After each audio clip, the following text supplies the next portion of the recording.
আসসালামু আলাইকুম। এখন বাজারে তেলের দাম অনেক বেশি, তাই বলে খাওয়া তো আর বন্ধ রাখা যায় না। তো তেল ছাড়া কিভাবে ফুচকা ভাজা যায় সেই কৌশল আজকে আপনাদের এই ভিডিওতে জানাবো। কৌশলটি জেনে অনেকেই উপকৃত হবেন। আর ভিডিওটি ভালো লেগে থাকলে ফ্যামিলি এবং ফ্রেন্ডসদের সঙ্গে শেয়ার করে দিতে পারেন।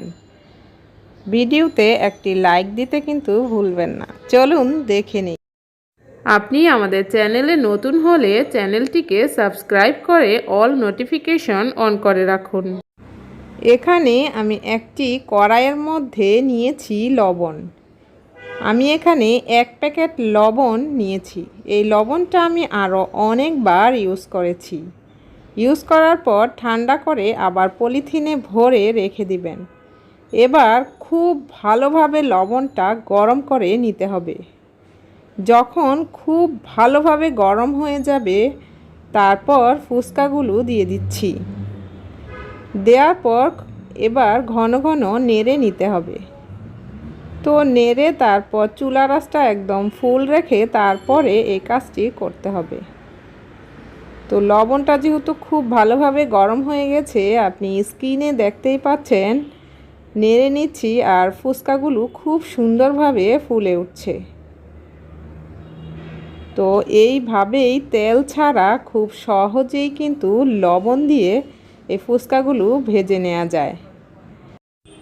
অনেকেই মনে করবেন যে লবণের মধ্যে ফুচকাগুলো ভাজার কারণে মনে হয় খেতে একটু লবণ লবণ লাগবে। আসলে এরকম কোনোই ব্যাপার না। আপনি এই ফুচকাগুলো যেহেতু শুকনা আর লবণটাও একদম শুকনা ঝরঝরে, তাই এইভাবে চালনিতে নিয়ে একটু ঝাঁকানি দিলেই সবগুলো গায়ের লবণ পড়ে যাবে আর কোনোই রকমই লবণ লবণ লাগবে না। তো এইভাবে আমি আরও ভেজে নিচ্ছি। তো স্ক্রিনে দেখুন কত সহজেই কিন্তু ভেজে নেওয়া হয়ে যাচ্ছে। আর এইভাবে ভেজে আপনি এই ফুচকাগুলো স্টোর করেও রেখে দিতে পারেন। এয়ারটাইট বক্সে ভরে প্রায় 3 মাসের মতো রেখে দিতে পারেন, একদমই মুচমুচে থাকবে। তো ভিডিওটি আপনাদের কাছে কেমন লাগলো সেটি কিন্তু জানাতে ভুলবেন না, কমেন্ট বক্সে জানিয়ে দিতে পারেন। তো এইভাবেই তেল ছাড়াই ফুচকা ভাজা যায়।